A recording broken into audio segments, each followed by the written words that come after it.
Hey everyone, Darren Kidd here. Listen, after having several conversations lately with people, I had something that I'm like, you know what? I learned this a long time ago when I was bankrupt, and I really hadn't had a lot of times to share this with people. And so I need to come on a Facebook Live, even if it's just for a few minutes, and share something that really made an impact in my life, and it may make an impact in your life, or you may have a friend or family member that it makes an impact in theirs. So what I would do is, if you have someone that comes to your mind while you're watching this, do me a favor, maybe tag them in the video. If you want to share it, if you find value, that's great. Sharing is caring, right?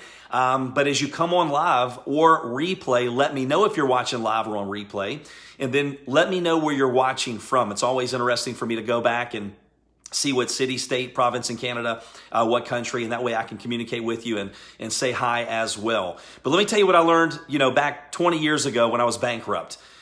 The only way, and let me know if you relate to this or you're picking up what I'm putting down as I share this with you. The only way that you have someone not talk about you ever again, here's the secret. Don't do anything, have anything, or be anything. You live a life of insignificance. That's really the only way, right? Dogs do not bark at a parked car.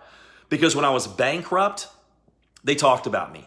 When now that I've made a lot of money, they talk about me. When I had a beat up, tore up, dangerous car, it was two-tone, it was blue and rust, transmission slip, true story. We would park way out in the parking lot because it was embarrassing. You get the kids in the car and you put it in driver reverse and you give it gas, and we get the giggling because you never know when the transmission would catch and it would throw you back and forward, which may be why I have such a big neck, my big head, being back and forth in the 89 Dodge Spirit. But it was two-tone, blue and rust. I remember the headliner was coming down and we had that tacked up, and, so then the fumes leaked inside the car. And I know it's fun for me to share this story, but we had to keep the windows down, even though like right now we have a foot of snow outside. We would have to keep the windows cracked because the fumes could kill us. The kids were like, Dad, we're cold. Like, be quiet, put a blanket on or you may die, right? So they talked about us when we had that car. Now that we have a nice, expensive car, they talk about me with that, right? If you give money, I've learned this, if you give money and you share that you give money and you help people and you make a difference, then they say you're bragging. If you do what the Bible says and you give quietly, and they don't know you're giving, then they say, why don't you give some of that money to help people, right? I'm like, you gotta be kidding me. So they're going to talk about us no matter what. And if so many people are trying to fit in, why do we try to fit in? We were designed by our Creator to stand out. Do you agree? Let me know in the comments below. So, that's just the truth. And so when I learned to stop worrying about what people thought about me and going, you know what, the only person I've really got to answer to is God. So if I know my heart, I know I'm doing the right thing, and I've got a vision, and so many people worry about what other people are going to think. Well, you can't expect them to agree with you and think that it's a great decision. Now, I'm not saying do not go out and get, consult people and mastermind and all that kind of stuff. But if God gives you a vision and it's on your heart, and then don't expect other people to see it because He gave you the vision, you the goal, you the dream, and He didn't give it to them. Is that making sense? Let me know. Let me know if that's making sense to some of you. And you go, well, why do people talk about you? Well, I've learned this: little people belittle people, and jealous people are the most critical. It's true. So many people, it's just easier. They're not willing to go out and do what you're willing to do to make a difference in your life. So it's easier for them to tear your building down than to go build their building bigger. But great people make people feel great. So when you start having that abundance mindset, I was just interviewed this morning on it was a Napoleon Hill Instagram channel. And I was going back through the Think and Grow Rich, where he studied 500 of the wealthiest people over a 30-year period. And he tells you the 13 things that they have in common.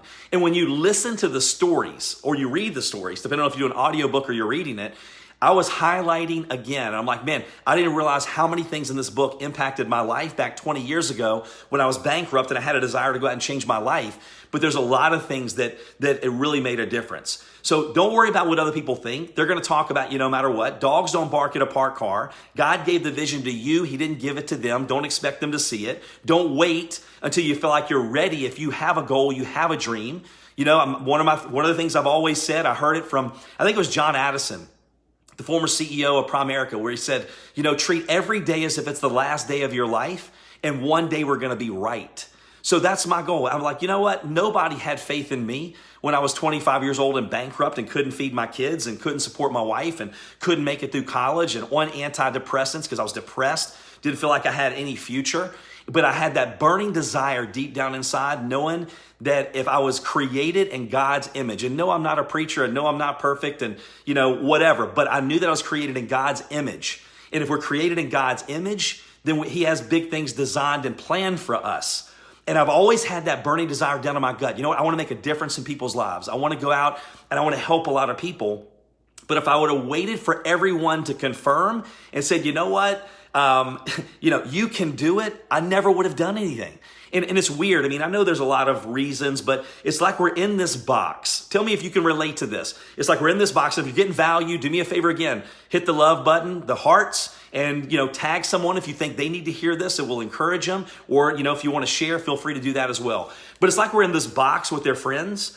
If you get too low, they will pull you back up. Like when I was at that point, I had a few friends that, they go, hey man, come back up here. Don't get too low.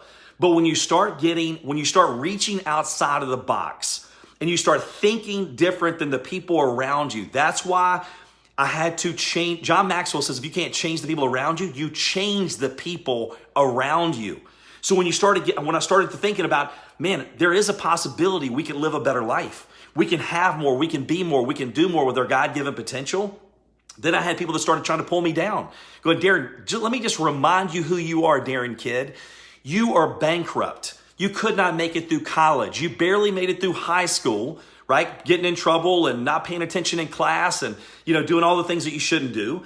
You can't feed your kids. You can't support your wife. They repossessed your car, right? You're on Medicaid. You're applying for food stamps. Remember who you are. If I would have listened to that, I would have never done anything in my life.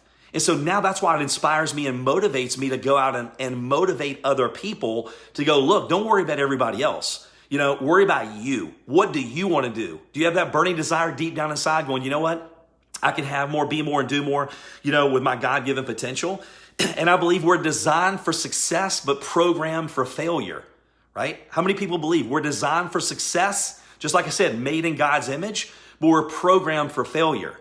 And so once again, just to recap, the only way you do not have people talk about you, and you got to be you. What's crazy is the things that make you you, that you worry about people talking about, are the exact things that cause you to stand out and make an impact and not go with the crowd, right? If you do the same thing as the masses, you're going to get the same thing as the masses. So those things that make you you, those things that you're passionate about and that you have a heart and desire for, go out and do those things. Don't worry about it. When you stick your head above the crowd, they're going to take swings. That's just the way it works. But I hope this made a difference.